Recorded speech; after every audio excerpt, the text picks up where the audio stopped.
pessoal, sejam todos muito bem-vindos! Estamos começando mais um programa Crianças em Movimento, o seu programa semanal da web para quem gosta de assuntos ligados a crianças e ao movimento. Um programa de forma leve, descontraída e com muito conhecimento compartilhado com vocês. Para isso, eu apresento ela que faz parte dessa sala virtual, Cláudia Barros, fundadora do Movimento Mirim. Seja muito bem-vinda, Cláudia! Olá, gente. Olá, Marcelinho, Renata. Hoje a gente está trazendo um convidado muito bacana que eu conheço há muitos anos, meu companheiro de treino de piscina lá no Pinheiros, na época que a gente era nadador, né? E a gente se reencontrou agora depois profissionalmente. Vai ser muito bom o programa de hoje. Sem dúvida nenhuma, vai ser muito legal, com muita história aí. E do Rio de Janeiro, ela, a professora Renata Rodrigues. Seja muito bem-vinda, Renata! Olá, meus queridos parceiros, Cláudia e Marcelo. Estou numa grande expectativa para o programa de hoje, hein? Sem dúvida nenhuma, o programa de hoje vai ser sensacional, sensacional. E de Minas Gerais, ele, lá da cidade de Belo Horizonte, vem falar conosco hoje o treinador de natação infantil do Minas Tênis Clube, Alexandre Gianni. Seja muito bem-vindo, Alexandre Gianni! Boa tarde, Cláudia. Boa tarde, Renata, Marcelinho. Cláudia, como ela já falou mesmo, a gente já se conhece faz muito tempo, quando a gente ainda cheirava cloro, né? E para mim é um prazer muito grande aqui estar conversando com vocês, estar batendo esse papo gostoso e muito informativo. Muito bom, muito bom. Bom, vou acabar com a formalidade agora, eu já vou te chamar só pelo Indy, né? Vou aqui abreviar bastante aí o seu nome, mas o nosso amigo Indiane, ou Índio aí, né? A gente tem várias histórias juntas aí. Então, nós vamos já começar nosso bate-papo aqui, super gostoso agora. Indiane, me conta uma coisa. Quais são as maiores diferenças entre a natação de base dos Estados Unidos, que você viveu lá 4 anos, se não me falha a memória, e a natação de base do Brasil, Indy? Na verdade, a diferença, né, eu acho que a diferença mais gritante é o número de participantes, né, o número de praticantes. Né, eu tive o prazer de te receber lá e você viu uma coisa que é muito diferente daqui, né? Eu morei 2 anos no sul da Flórida e 3 anos no norte da Flórida. E no norte a gente pegava frios assim intensos, né? Chegou a pegar -3, -4, nunca nevou, mas a gente pegava frio intenso. E a grande diferença é assim, você imagina não um frio desse, mas um frio de 5 graus, 6 graus positivos, com a piscina 26 graus e meio, 27, e as mães levando as crianças de 4, 5 anos de idade para nadar numa boa, né? Então, a gente parte desse princípio. Acho que a mentalidade ela é um pouco diferente nesse sentido, né? O receio, o medo com a saúde, essas preocupações adjacentes, lá elas parece que são mais tranquilas. As pessoas, não é que elas não dão importância, mas elas não veem problemas. Isso não é uma barreira, né? Então a gente já junta um segundo item aí. E o terceiro item que eu vejo é você tem uma disponibilidade muito grande de locais para prática. Tudo é pago, né? Nos Estados Unidos tudo é pago e você encontra tudo meio que se adapta ao seu bolso, entendeu? Você tem condição, mesmo às vezes as famílias não tão abastadas aí, de conseguir, até por uma questão de segurança, que lá é uma coisa muito importante, né? Você consegue matricular a sua filha, o seu filho numa aula de natação. E uma coisa que é diferente daqui, né? Assim, acho que o have fun, né? O divertir-se na aula, e lá isso é muito, muito tranquilo, é um trabalho muito bem feito, e essa progressão é muito legal, né? E o esporte ocupa um espaço muito grande como uma ferramenta de estudo, né? De bolsas de estudo, porque quer queira, quer não, quando as crianças nascem, os pais já abrem uma caderneta de poupança e começam a guardar dinheiro, porque manter um filho numa universidade mais para frente, mesmo universidades públicas, você vai ter um investimento alto, né? Então, acho que as maiores diferenças são essas. A quantidade de participantes, de praticantes, a mentalidade com relação ao esporte e a maneira com que o esporte é desenvolvido desde a infância. Aí. Maravilha, maravilha. O trabalho, na época, eu fui lá visitar, era em Jacksonville, que o professor indiano estava aí, e realmente foram 2 experiências, no espaço de um ano, que eu tive a possibilidade de poder acompanhar em loco lá. Cláudia, em relação às instituições esportivas que trabalham com esporte de base, o que elas devem levar em conta para poderem criar um programa que, de fato, leve a criança a se tornar um jovem atleta com potencial lá na frente, depois de disputar uma Olimpíada? A gente tem um problema complicadinho aqui no Brasil, né? Porque o esporte competitivo, em grande parte das modalidades, ele está em clubes. E quando a gente fala de clubes, gente, é difícil a gente pensar num projeto a longo prazo, porque demanda política. Então, você vai ter uma troca de diretoria, eu não sei exatamente, depende, né, do clube, mas normalmente depois de 4 anos, mais ou menos, muitas vezes todo aquele trabalho que estava sendo construído, na hora que você troca a diretoria, o olhar sobre aquilo, enfim, né, questões políticas mesmo, aquilo se desconstrói, né? Então, é muito complicado. O ideal seria que a gente conseguisse, enfim, se afastar da política no esporte. E a gente sabe como isso é difícil, né? É claro que o mundo ideal, o que é? O mundo ideal seria realmente um planejamento a longo prazo, que tivesse coerência entre a escola de esportes e o competitivo, que houvesse um diálogo entre... porque tem muitos locais, né, aqui no Brasil que não existe um diálogo.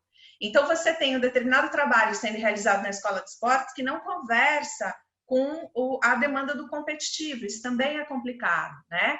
Então, claro que o ideal seria que houvesse um trabalho convergente.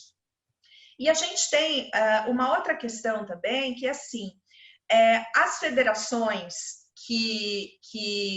enfim, que organizam grande parte, né, da vida esportiva aqui no Brasil, a gente tem uma questão séria, que é a questão da especialização precoce.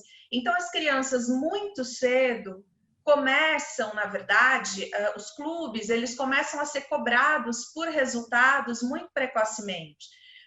Se houvesse, de fato, um planejamento bacana e as pessoas que estivessem envolvidas nisso conhecessem de desenvolvimento, não que assim, a gente já falou sobre isso aqui em outras ocasiões, né? A competição de forma alguma, ela é proibida, muito pelo contrário, é necessário que eu insira a criança, enfim, as situações onde ela tem a oportunidade de se frustrar, de se esforçar para conseguir um resultado, e a gente sabe que a partir dos 7 anos, mais ou menos, está tudo certo, a criança tem condição de participar disso.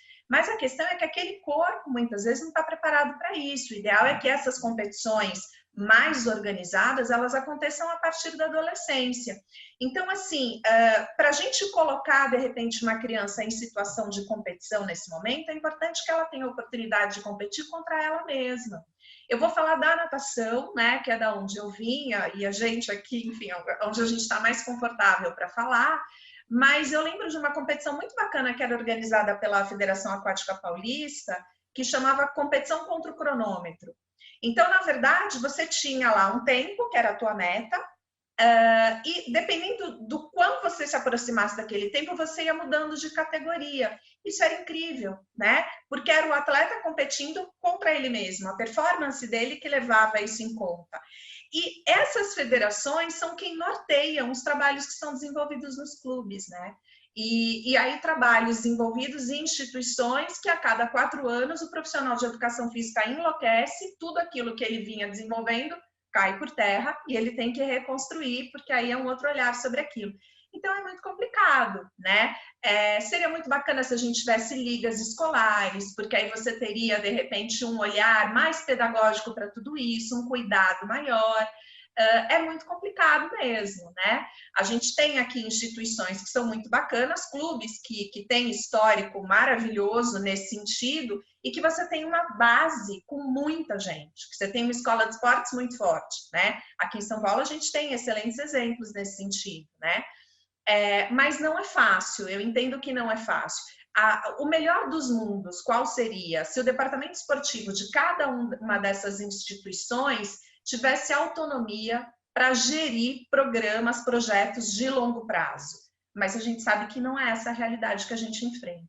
Muito bom, Cláudia, colocando vários paradigmas aí existentes no nosso esporte de base e talvez desafios futuros aí para novos gestores aí que estejam entrando no esporte agora e para os clubes também se modernizarem.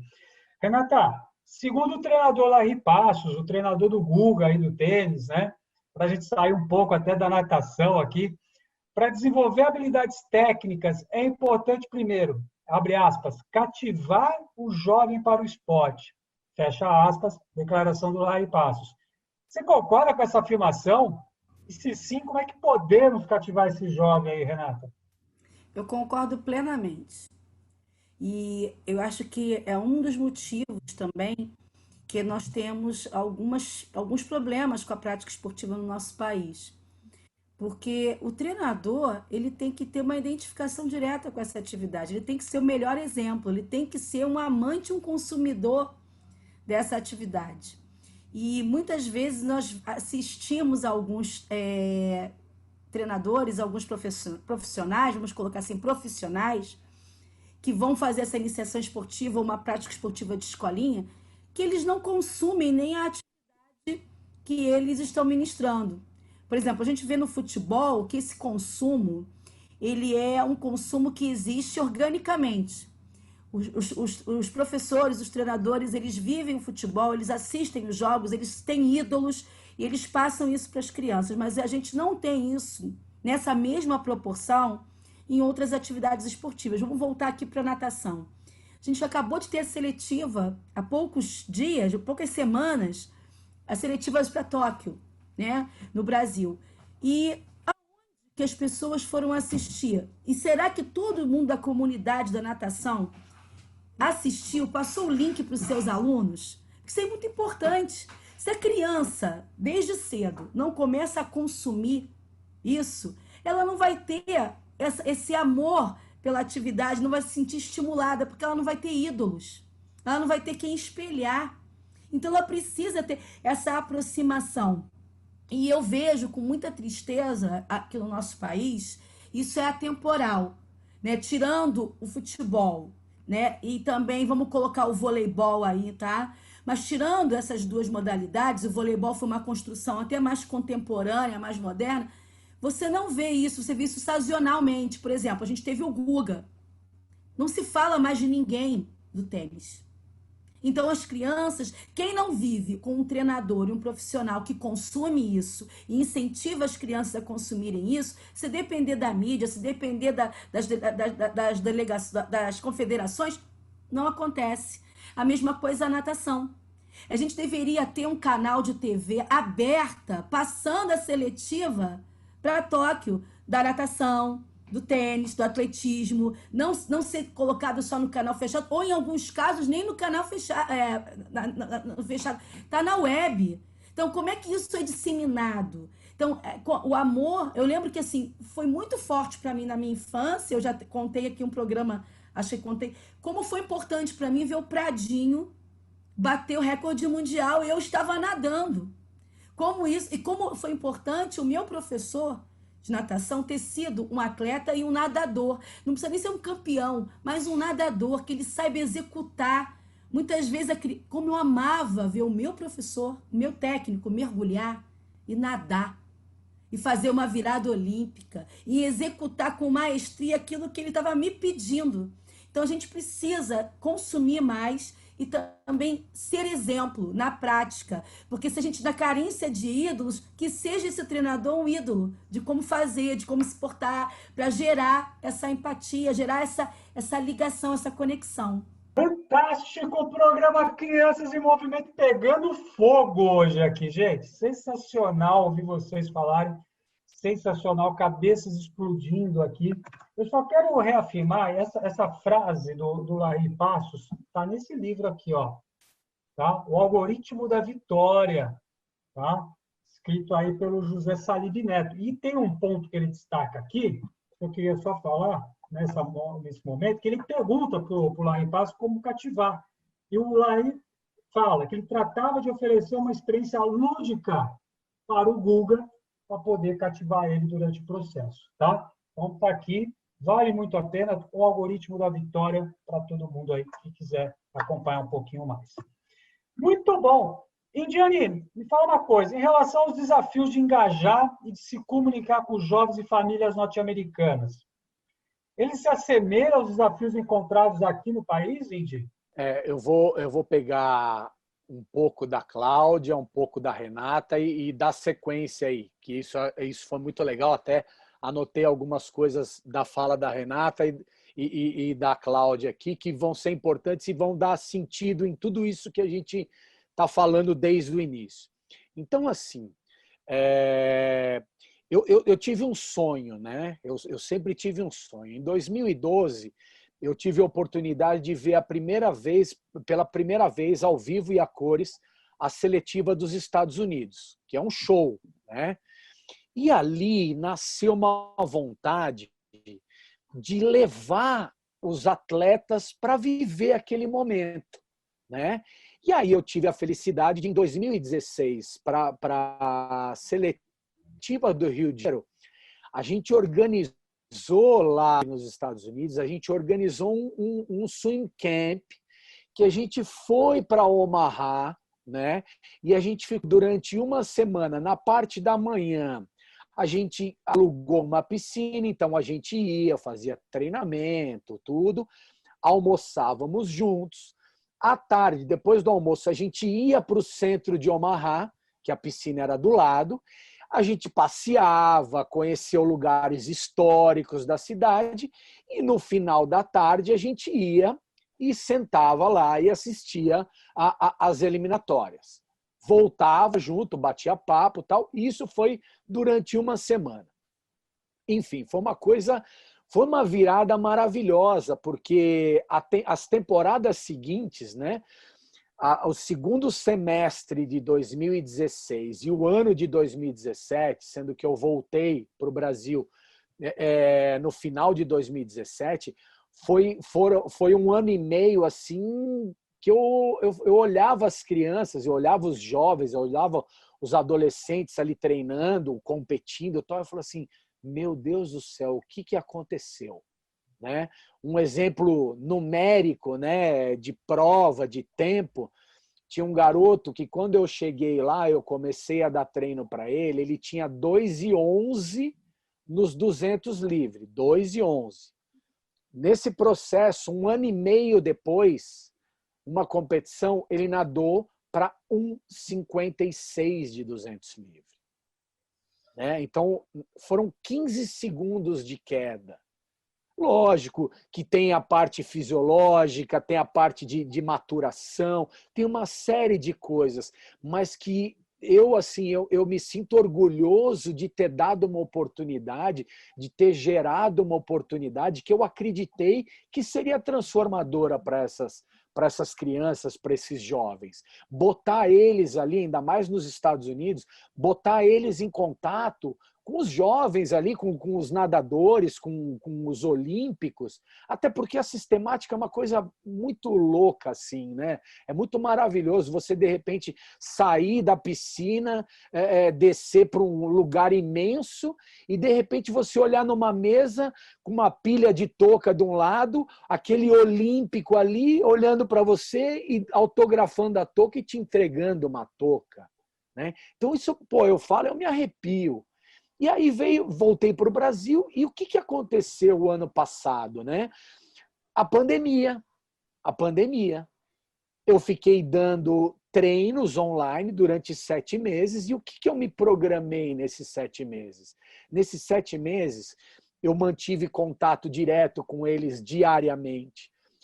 Então, eu mandei para eles links com o documentário da Maria Lenk, do Tetsuo Okamoto, do próprio Ricardo Prado, do Manuel dos Santos, do Gustavo Borges, né, do César Cielo. Para quê? Do Tiago Pereira, da Joana Maranhão, para que eles entendessem a história da natação. Eu sou uma pessoa que eu passei pela faculdade de educação física e eu não tive a história da educação física. Quando eu fiz a faculdade, eu não tive essa matéria. E eu fui uma pessoa que eu sempre fucei, eu sempre gostei. Eu sou um amante da natação. Se eu não trabalhasse com natação, eu continuaria um amante da natação, porque me fascina. Né? Não só a natação, mas todos os esportes. Então eu gosto de saber peculiaridades, eu gosto de saber dos atletas, história, e isso, quer queira, quer não, os Estados Unidos, eles dão banho na gente. Né? Eles dão banho com relação à história, com relação a alimentar os jovens, alimentar as crianças, as famílias com histórias dos atletas da NFL, da NBA, da natação, do lacrosse, de tudo eles estão sempre bombardeando e mantendo a história dos esportes vivo. Então isso faz uma diferença muito grande. Eu propus para as crianças ali, né, que eram do Petis 2 o ano passado, ali 11, 12 anos, fazer um trabalho. Eles fizeram uma pesquisa na internet, né, sobre a Olimpíada de Pequim, que foi o ano de nascimento deles, 2008. Então, ali que eu estava com aquela criançada, ninguém viu o César Cielo ser campeão olímpico. Né? Porque muitos estavam tomando tapinha no bumbum ali quando o Cielo estava chorando em cima da raia. Então eu falei assim, poxa, o ano que eles nasceram foi o ano histórico da natação do Brasil, porque foi a primeira medalha olímpica, né, de ouro olímpica. Então eles têm que entender, eles têm que ir lá buscar. Então eu fiz uma pesquisa, premiei, fiz premiação, tudo. Passei vários documentários, não só de natação, mas de surf, histórias de atletas, de superação. Então acho que isso, como educador, né, porque eu falo, eu sou um ser humano amante do esporte, fui praticante, aí como, né, eu e a Cláudia dividimos piscina durante anos. Depois eu me tornei educador físico, professor de natação e depois treinador de natação, né? Que é um ponto muito importante, que a gente hoje vê essa pulada profissional de etapa, e que às vezes eu debato com quem é professor ou técnico de natação, treinador de natação. Eu falo assim, vem cá, deixa eu só te fazer uma pergunta. Quantas pessoas você ensinou a nadar? De entrar na água, de pegar, né? Quantas pessoas você já tirou do zero e fez ela se deslocar no meio líquido? Depois a gente começa a conversar sobre treinamento. Mas primeiro vamos lá para o começo, né? Quantas pessoas que tinham pavor, né, trauma, que você deu uma aula embaixo de um chuveiro aberto, abraçando a pessoa, deixando ela sentir a água cair no rosto para quebrar uma primeira barreira, né? Então o processo, a gente está pulando tanta etapa, a gente está mirando só naquele pontinho vermelho minúsculo do alvo e esquecendo de toda a magnitude que tem em volta. Que não adianta você pegar um arco e flecha e atirar a primeira flecha, tendo assim, acreditando que você vai acertar ali no vermelhinho. Né? Se você tiver sorte, você vai pegar no alvo do lado de fora, porque senão vai ser na parede mesmo. Né? Então, acho que isso tudo, nós como profissionais de educação física, amantes do esporte que a gente foi, a gente tem que dar subsídio, a gente tem que abastecer essas crianças, esses jovens com informação, com histórias, com pessoas que fazem parte daquela modalidade que ela escolheu praticar. Então, acho que é isso que falta. Lá sobra e aqui falta. Muito bom. Esse é o professor Alexandre Diani, treinador do Minas Tênis Clube. Muito bom. E falar em sobrar, ainda lá estão reformando todo o museu, o Hall da Fama da natação, que vai ficar fantástico. Previsão para o ano que vem. Fala, Indy. Desculpa, protocolo quebrado. Uma coisa que lá no Minas, eu acho que eu tenho que... é minha obrigação falar. Existe um evento que se chama Vai Minas. O que é esse Vai Minas? É um evento de integração entre a equipe de base e a equipe de ponta. Que é geralmente o que acontece. Nós da base, nós preparamos algumas coisas, já preparamos camisetas, desenhos, uma série de coisas, para quando a equipe da ponta vai disputar o Maria Lenk, a gente tem um último treino antes do Maria Lenk, que é um sábado de manhã, em que toda a equipe da ponta está lá treinando e toda a base, mais a escola de natação, lota a arquibancada. Infelizmente, o ano passado e esse ano não tivemos essa oportunidade, mas a arquibancada fica lotada. Professor Sérgio Onha, que é o treinador da equipe principal, fica animando, fica conversando, e a gente tem sorteios. Os atletas da ponta autografam toucas, camisetas, dão para a criançada entrega desenho, fica um varal com todas as mensagens das crianças. Então, isso é uma coisa que eu tiro o chapéu, que o professor Sérgio Onha Marques implantou no Minas Tênis Clube em 2017, quando ele chegou e começou a trabalhar lá, e virou uma coisa tradicional e que fez muito essa ligação, essa conexão. Então, hoje, as crianças mais novas, as crianças da escola de natação e da equipe competitiva ali da base, elas sabem quem é um Miguel Valente, quem é uma Beatriz Dizotti, elas sabem quem são os atletas ali que vão disputar a competição principal, que já foram olímpicos, e o Minas tem o Museu do Esporte, né? Que a gente vira e mexe, de tempos em tempos, a gente leva a criançada para dar uma passada, para conhecer um pouco da história. Tem uma pessoa que acompanha e conta tudo. Então, assim, legal. E ela é aberta ao público. Então, se vocês forem para Belo Horizonte, né, procurem saber, se informar, que se tiver aberto, é uma coisa que vale a pena. Eu fui e me encantei.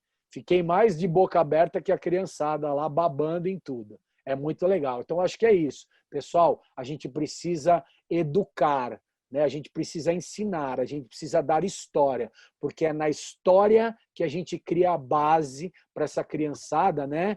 Pegando as palavras do Larry, a gente dá essa história, a gente dá esse alicerce para ele gostar e começar a querer mais do esporte que ele está praticando. Cláudia, segundo o treinador Alex Ferguson, há um tripé fundamental que o jovem atleta deve assimilar: habilidades técnicas, autoconfiança e valores. A gente fechando e falando somente em autoconfiança e valores. Como o treinador deve proceder, Cláudia? Gente, se a gente não trabalhar autoconfiança e valores, o esporte não faz sentido.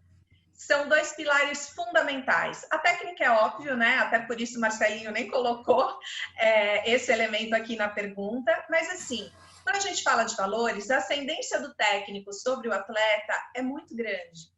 O técnico é uma referência importante para o atleta. Essa relação, se ela for muito estreita, ela dá muito certo.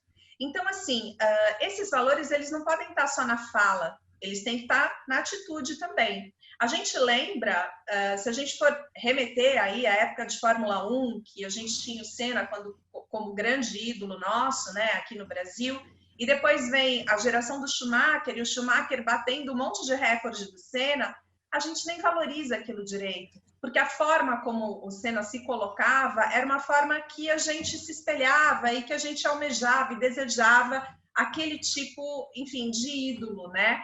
E o Schumacher já não representava isso, porque tiveram vitórias dele que o Rubinho recebia pelo rádio uma instrução da Ferrari para deixar, por exemplo, o Schumacher passar.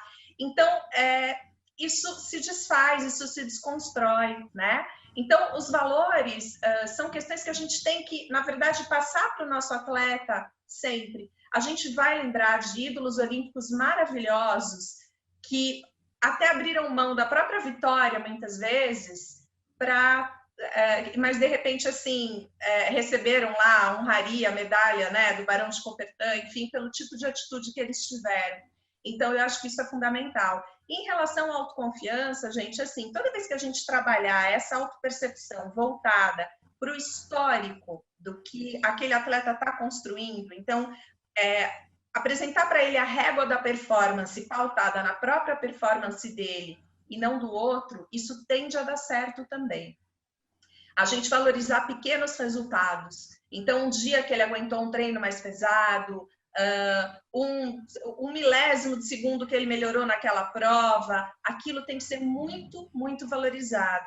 Claro que futuramente a régua desse cara tem que estar pautada na régua do outro, né? Quando eu estou falando de altíssimo nível, sim, eu vou querer vencer o meu adversário. Mas quando a gente está falando de esporte de base, a gente tem que apresentar para ele a história do resultado dele, né? Então, até porque na hora que eu apresento o próprio resultado dele, eu passo para ele dicas, enfim, caminhos para que ele melhore a própria performance. Esse caminho ele fica mais claro para o atleta. Então, eu acho que são dois pilares fundamentais aí da vida do atleta, os valores e a autoconfiança. Renata, na sua opinião, qual o perfil ideal de um treinador de base?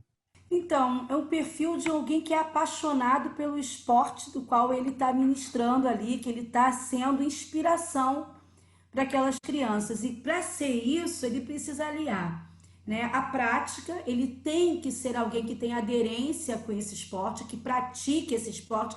Não necessariamente ele precisa ser um atleta campeão, medalhista olímpico, mas que ele viva e respire esse esporte ao ponto de inspirar os atletas dele, as crianças que estão na base com ele. Para isso também tem que conhecer a história desse esporte, para que ele possa nutrir essas crianças de informação e também de experiências que vão perpassar por esse lúdico. Não necessariamente é um jogo, uma brincadeira, mas levar as crianças para uma competição de natação é uma experiência que pode ser lúdica, e sendo lúdica, ela é inesquecível, porque ela vai na memória afetiva dessas crianças. Então, ser um exemplo é muito importante. Ele tem que estar extremamente ligado com o esporte que ele está ministrando, para que ele possa gerar essa aderência dessas crianças, mas uma aderência que seja positiva. Ele precisa ser exemplo não só para mostrar como se ganha, mas também para mostrar como se comportar, como se perde, como se comporta durante o treinamento.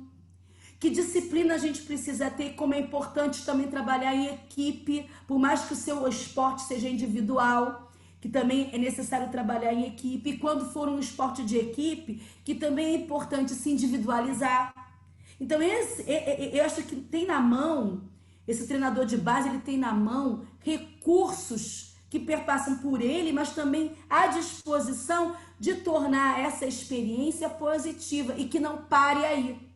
Porque o que acontece muitas vezes no nosso país é que a gente para na base e não evolui por muitas outras questões que não dá tempo de colocar assim, mas uma delas é essa falta de estímulo que parte desse técnico, desse professor, como um educador, como um inspirador, como alguém a ser seguido.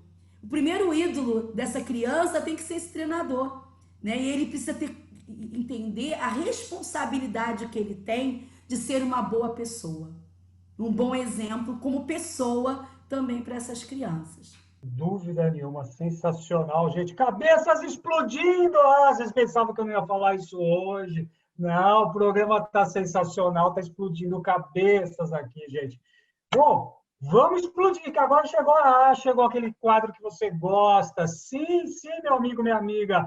60 segundos, uma pergunta única para essas 3 pessoas aqui, e elas, em apenas 60 segundos, irão completar ao início da nossa frase, aqui da nossa pergunta. Começando com o nosso convidado, treinador do Minas Tênis Clube de Natação, Alexandre Indiani. Indiani, ter sucesso no esporte Para mim, ter sucesso no esporte como profissional é poder ter o prazer de encontrar uma dessas crianças, desses jovens com o qual eu iniciei um trabalho daqui 10, 20, 30 anos e ver que são seres humanos de bem,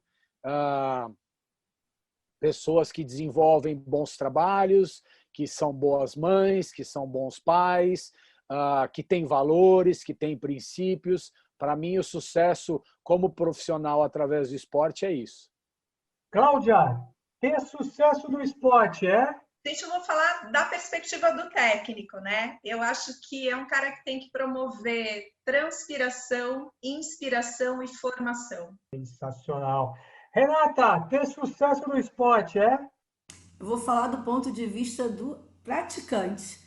É você amar tanto esse esporte que você quer se tornar professor desse esporte e ensinar esse esporte para outras pessoas. Fazer com que isso continue, porque você realmente ama e foi estimulado a amar vivendo esse esporte. Sensacional! Esse é o Criança em Movimento, gente. 3 viés totalmente diferentes para fechar o nosso programa aqui. Muito bom! Gente, eu só tenho que agradecer, foi um programa sensacional. Eu quero agradecer aqui ao professor, ao treinador Alexandre Diani. E, Diani, muito obrigado aí pela sua presença aí. E, por favor, suas despedidas aí finais. Eu agradeço muito, né? Queria te agradecer a Cláudia, a Renata. Prazer, Renata, né? Eu acho que o esporte ele é sensacional, ele é maravilhoso por causa disso, né?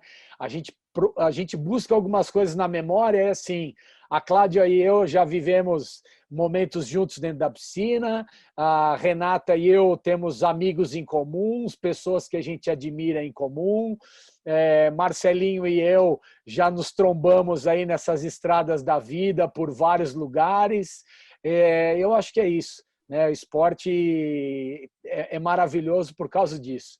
Nos traz pessoas maravilhosas e oportunidades maravilhosas. Eu só tenho a agradecer a vocês aí essa oportunidade demais. Muito obrigado.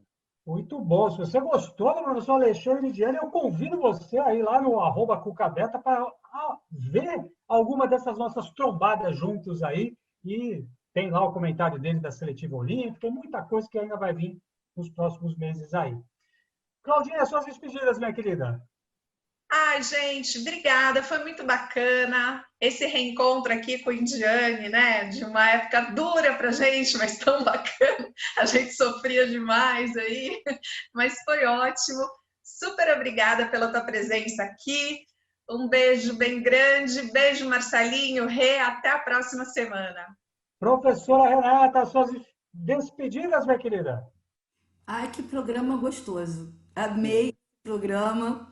E esse quarteto unido pelo amor à natação, né? Especialmente no programa de hoje.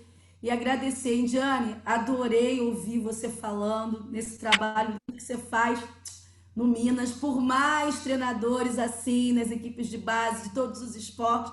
Claudinho e Marcelinho, eu já falei para vocês nos bastidores e vou repetir aqui para a audiência. Está sendo maravilhoso esse projeto com vocês. Fantástico, fantástico. Então, galera, para você acompanhar esse projeto toda semana, toda segunda-feira nas redes sociais do @cucabeta, no @movimento Mirim e também no @prof. Renata Rodrigues, galera. Muito obrigado a você pela sua paciência, a sua audiência. E não esqueça, semana que vem a gente volta com mais um novo convidado, uma entrevista que vai ser sensacional. Muito obrigado e até semana que vem. Beijos! Tchau, tchau!